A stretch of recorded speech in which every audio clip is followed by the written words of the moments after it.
Salut à tous, mon nom c'est LJ et bienvenue sur cette chaîne Assurer son avenir. Dans la vidéo d'aujourd'hui, je réagis à une vidéo qui a été faite il y a quelque temps par Investir au pays, dans laquelle il disait « Si vous voulez devenir riche, ne construisez pas pour les pauvres ».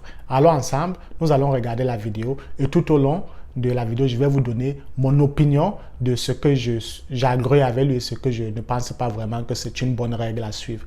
Alors sans plus perdre de temps, lançons-nous et regardons la vidéo ensemble.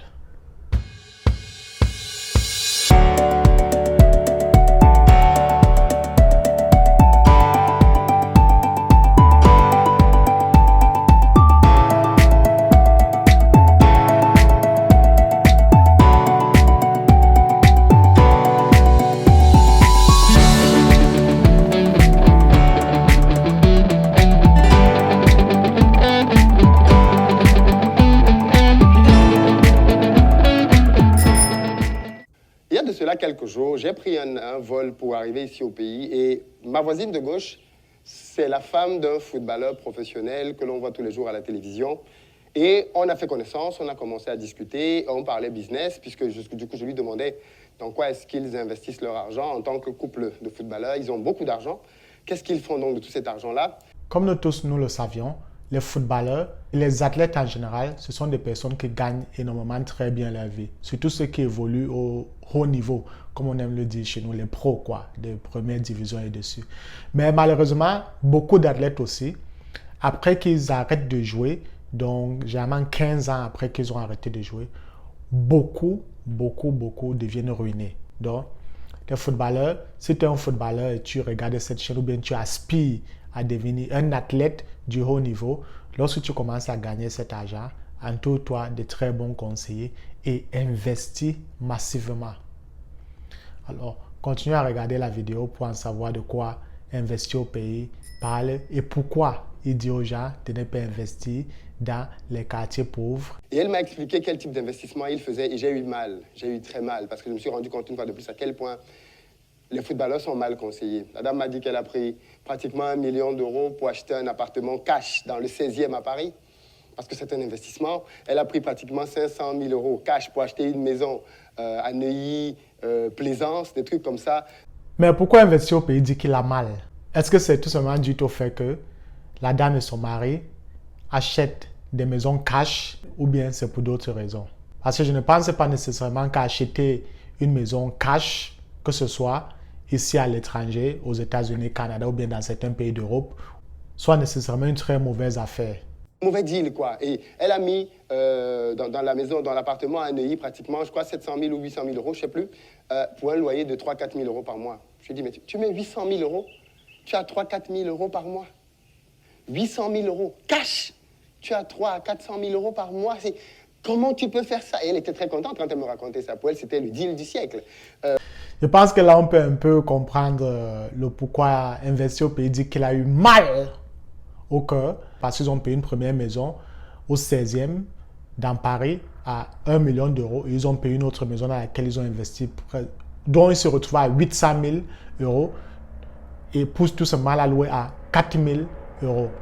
C'est vrai que lorsque vous regardez ça, vous allez vous dire mais ça c'est presque 2 millions d'euros et les revenus générés par ces biens immobiliers-là ne sont pas nécessairement très énormes, mais une fois de plus, Investir au pays, là, ce sont des footballeurs, ce sont des gens qui gagnent très bien de l'argent. Je ne pense pas que leur objectif en mettant cet argent-là dans ces immobiliers, c'est nécessairement le cash flow. Je pense que pour eux, ça peut être une autre manière de garder leur argent.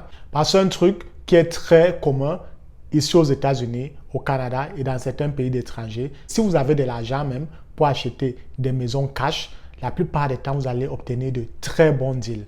Ça, je fais dans l'immobilier, je connais plusieurs personnes qui font de l'immobilier. Lorsque vous achetez une maison cash, vous n'achetez pas la maison là à sa nette valeur. Je prends un exemple.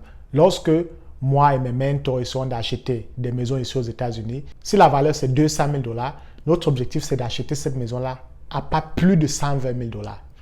Donc vous voyez la grande différence qu'il y a entre une valeur dont la valeur sur le marché c'est 200 000 $, mais nous, parce qu'on a le cash, on propose tout simplement 120 000 $. Et parfois aussi, certains vendeurs décident de prendre cet argent-là pour plusieurs raisons. Parce que l'une des premières raisons et l'une des plus grandes raisons, c'est parce qu'ils ne veulent pas avoir à dealer avec des banques.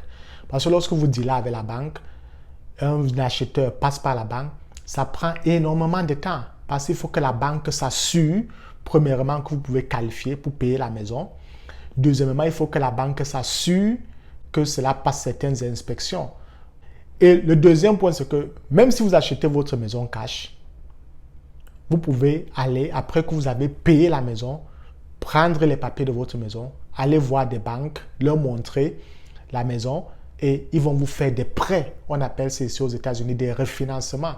Donc, acheter une maison cash n'est pas nécessairement un très mauvais deal, malgré le fait que les revenus de la location peuvent être faibles. Mais si vous pensez que c'est un bon deal et que la valeur de la maison que vous achetez est en dessous de la valeur du marché et que vous avez le cash, mes frères, allez-y, foncez, payez la maison et quelques mois ou bien quelques années plus tard, allez voir des banques, montrez-leur que vous avez la maison, montrez-leur les papiers de la maison et ils vous feront des prêts à des taux très, très, très faibles.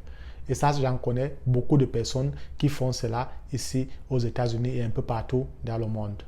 Mais je veux dire, elle n'a enchaîné que des mauvais deals. Et elle m'expliquait que son mari, lui, il est concentré dans le foot et c'est elle qui doit gérer les affaires.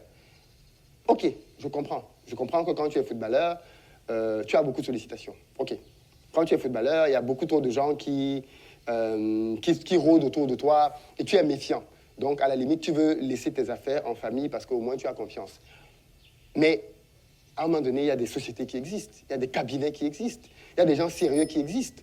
Comment on peut faire de telles erreurs? Et puis, malgré le fait que Investir au pays dit, si vous voulez investir, il y a des sociétés, il y a des cabinets, il y a des personnes sérieuses, je vous encourage de consulter ces personnes.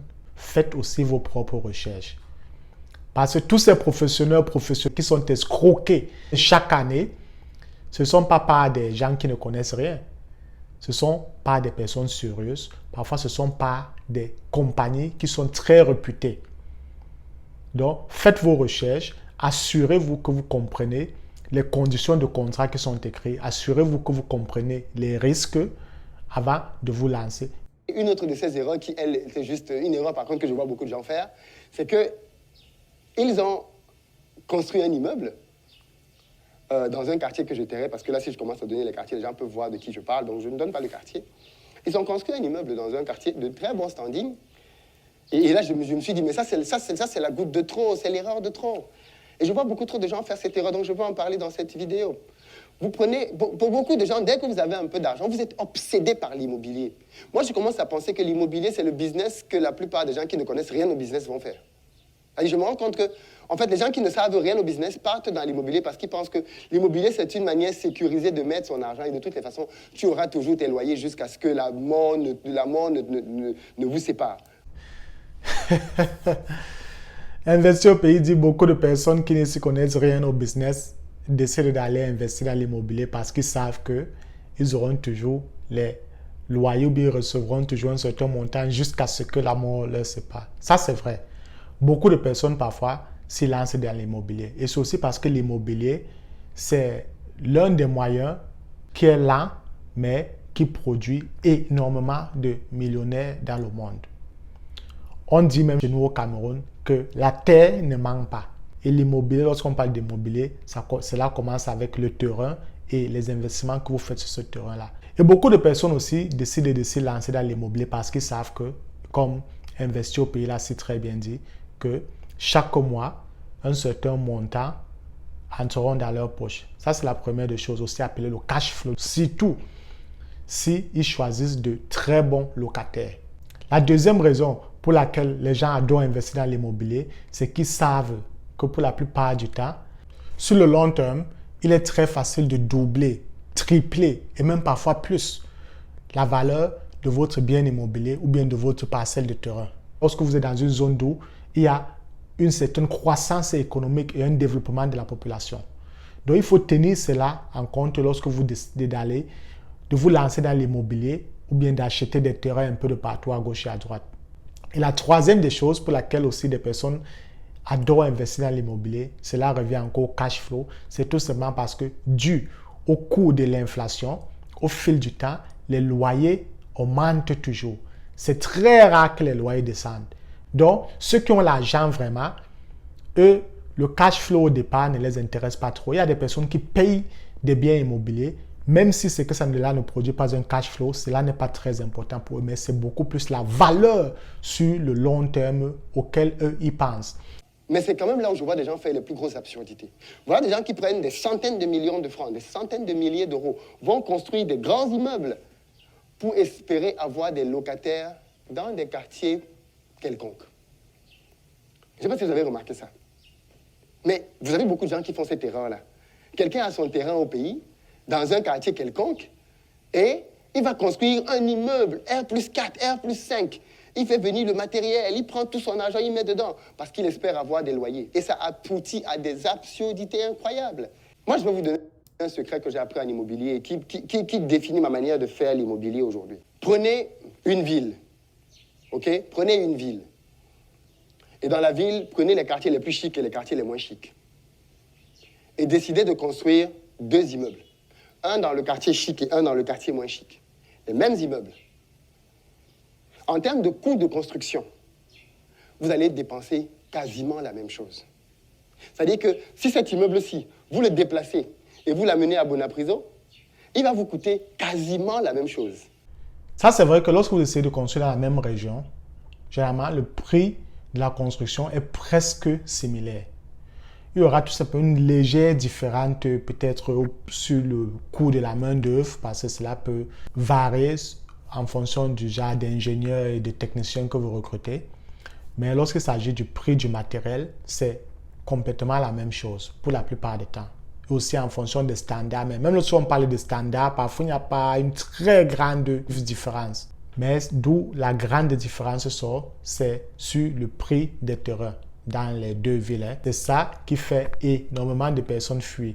Et cela fait à ce que certaines personnes se disent que de partir construire peut-être dans un endroit chic, ils préfèrent chercher les zones à côté des endroits chics, d'où les terrains sont encore parfois relativement moins chers, et ils construisent là-bas. Donc ça, c'est aussi autre chose à tenir en compte lorsque vous investissez. Par contre, en termes de loyer, les loyers que celui de Bonapriso va vous générer vous permettent de construire celui-ci en quelques années, peut-être même 5 ans maximum. Et quand j'ai compris ça, j'ai compris qu'en fait, en immobilier, le plus important, ce n'est pas la grandeur de ton building. Le plus important, c'est l'emplacement, l'emplacement, l'emplacement. Définitivement, lorsque vous investissez en immobilier, l'emplacement est très, très, très capital. C'est même la première des choses à laquelle vous devez penser avant de décider de construire. Et cela aussi est pareil lorsque vous décidez d'acheter un terrain. Réfléchissez à l'emplacement.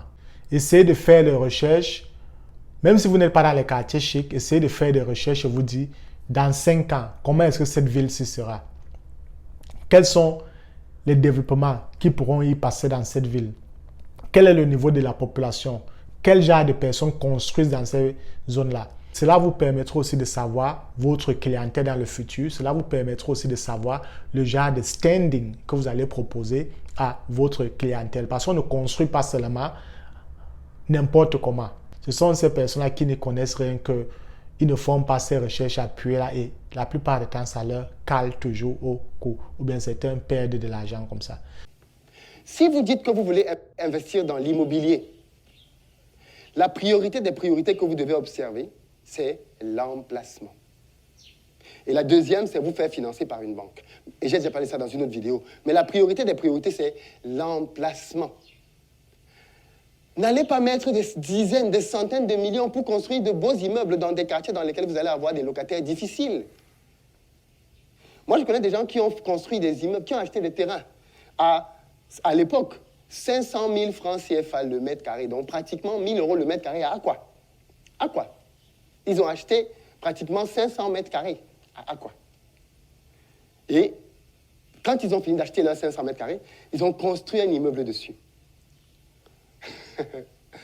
Pendant qu'ils étaient encore en train de construire, une grande banque de la place est arrivée pour leur dire « On loue tout l'immeuble. Voici les loyers pour 10 ans. » C'est avec cet argent-là qu'il a complètement terminé la construction de son truc et il est rentré complètement dans ses fonds.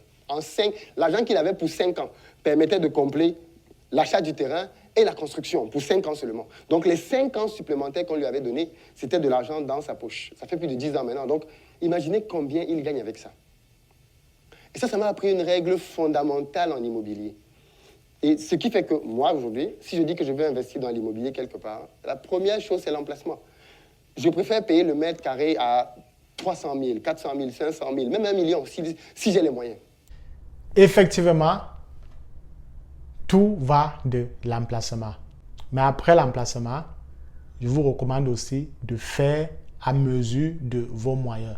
Bon, Investir au pays, il a fait une vidéo dans laquelle il parle de pourquoi vous devez utiliser les banques. Je n'ai pas regardé cette vidéo-là, je n'ai aucune idée. Mais je dis, essayez de faire en fonction de vos moyens. Et assurez-vous que vous pourrez terminer ou bien finir votre projet. Parce que honnêtement, il y a beaucoup de personnes parfois qui construisent en Afrique, même parfois dans des quartiers chics, dans des quartiers résidentiels. Ils n'arrivent pas à compléter leur projet. Certains doivent leur vendre. J'ai des mentors ici aux États-Unis qui me disent tout le temps, parfois on leur appelle, on leur propose des appartements qui ont été construits dans certaines zones au Cameroun, dont je ne vais pas citer les endroits, à 150 millions, 200 millions cash. Tu regardes le terrain déjà, le terrain même peut-être de cet endroit-là coûte déjà 100 millions. La maison qu'il a commencé dessus, peut-être la personne a investi 200 millions dessus. Mais parce que ces gens-là sont en besoin de liquidité, ils doivent liquider cet immeuble-là pour continuer leur vie. Donc, assurez-vous que vous serez en mesure de compléter votre projet. Si vous n'êtes pas capable de payer ou bien de construire dans des quartiers chics ou bien dans des quartiers dont les emplacements sont très bien placés, je vous recommande, et ça c'est une technique que mon mentor m'avait dit, il m'a dit, mon fils, la vie c'est pas la course. Donc parfois, que d'essayer d'entrer directement dans les quartiers déjà UP, essayez de vous faire un nom à côté des quartiers UP. Essayez de construire vos premières maisons là-bas, mettez-les en location, car vous allez aussi beaucoup gagner. Parce que malgré le fait que vous n'êtes pas dans les quartiers riches, mais le fait que vous soyez déjà dans des quartiers voisins des quartiers riches, il y a de fortes chances que si vous avez un bon standing, vous allez attirer de la clientèle qui vient de ces zones riches-là pour qu'ils viennent vivre chez vous. Mais acheter un terrain à un endroit où je sais que si je mets même 4 planches, même des planches, les gens vont venir me dire, s'il te plaît, je vais habiter dans tes planches. Parce que l'immobilier fonctionne en fonction de la qualité de tes locataires, pour ceux qui veulent faire de la location. Il y a des endroits dans lesquels tu vas avoir des locataires difficiles qui vont venir te dire que mon enfant est malade, mon enfant a ceci, cela. Tu vas commencer à gérer le social. Et puis tu as d'autres quartiers dans lesquels on ne va jamais venir te dire ça. Les loyers de tes appartements tombent en début d'année, on te paye toute l'année. Direct. C'est-à-dire, pour lui, payer son loyer, c'est un moindre détail dans sa vie. Et moi, je pense que si on veut être investisseur malin, c'est dans ce genre de quartier-là qu'il faut qu'on investisse notre argent. Et c'était le message que je voulais te passer ici. Si tu dis que tu veux investir dans l'immobilier, ne va pas le faire dans les petits quartiers, les sous-quartiers, tout ça. Tu vas dépenser beaucoup trop d'argent pour un bien qui va te... Donc, pose-toi la question, qui habite dans ce quartier? Si c'est une population moyenne, basse, non, moi je ne te conseille pas. Va investir dans l'immobilier, dans les populations les plus chics, les plus high. Tu n'auras pas de problème de loyer, tu vas revenir rapidement dans ton argent et mieux encore, fais-toi financer par une banque. C'était ça les stratégies que je voulais te partager ici. J'espère qu'elle va t'aider à ne plus tomber dans les mêmes pièges que les anciens. Comme Investir au pays l'a dit, il ne recommande pas aux gens qui veulent investir dans l'immobilier d'investir dans les petits quartiers ou des quartiers moyens, tout simplement parce que pour collecter les fonds, il est parfois difficile parce que vous allez devoir faire à dealer avec du social. Moi, ce que je peux vous dire, c'est que si vous décidez d'investir dans l'immobilier, essayez de faire aussi en fonction de vos moyens. Parfois, il faut commencer dans ces petits quartiers-là ou des quartiers moyens. Si vous décidez de commencer dans les petits quartiers ou des quartiers moyens, sachez que c'est votre objectif et c'est votre rôle de chercher ces locataires-là qui ont de très bonnes sources de revenus. Car même dans les petits quartiers, dans ces quartiers moyens-là, il y a aussi des personnes qui gagnent très bien leur vie et qui n'ont pas toujours parfois des difficultés à payer leur loyer. Donc, ça, c'est votre objectif. En tant qu'un bailleur, de trouver ces locataires-là avec les poches pleines pour les attirer chez vous. C'est vrai qu'investir dans les quartiers chics et les quartiers UP, pour la plupart du temps, vous aurez des locataires qui gagnent très bien leur vie. Mais toutefois, le gros inconvénient, c'est que pour même investir ou bien payer une parcelle de terrain dans cette zone-là, il est souvent très difficile, surtout lorsque vous êtes un petit investisseur ou bien vous êtes au début de votre carrière d'investisseur. Alors, si vous êtes ce petit investisseur, vous n'avez pas assez de moyens, moi, je vous recommande d'essayer de construire d'où vos moyens vous le permettent. Que ce soit dans un petit quartier moyen, lancez-vous. Parce qu'il y a aussi une chose qu'on a constaté, c'est que ces quartiers par le passé qui étaient considérés comme des petits quartiers, 5 ans, 10 ans plus tard, ont parfois réussi à devenir des quartiers chics. Faites tout simplement vos recherches, essayez de voir est-ce que le développement il passe dans cette zone-là, est-ce que les infrastructures sont construites dans cette zone-là et lancez-vous. En ce qui concerne d'investir en utilisant les banques, c'est une bonne chose. Cela a ses avantages et ses inconvénients. Le gros avantage, c'est que vous n'utilisez pas beaucoup de votre capital, mais le gros inconvénient, c'est que les banques ne vous donnent pas cet argent gratuit. Donc, il faudrait que vous vous rassurez que vous serez à mesure de repayer ces banques-là. Car si vous ne le faites pas, vous allez perdre non seulement l'argent que vous aurez investi au départ, mais vous allez aussi perdre tout le projet sur lequel vous travaillez dessus parce que la banque va le ressaisir. Donc, pensez-y avant de vous lancer dans tout investissement que vous aimeriez commencer. Sachez que cette vidéo, c'était une vidéo réaction. Comme il y a certains points dont je n'étais pas d'accord avec Investir to Pay et c'est la raison pour laquelle j'ai décidé de faire cette vidéo réaction. Merci de l'avoir regardé et on se retrouve à la prochaine.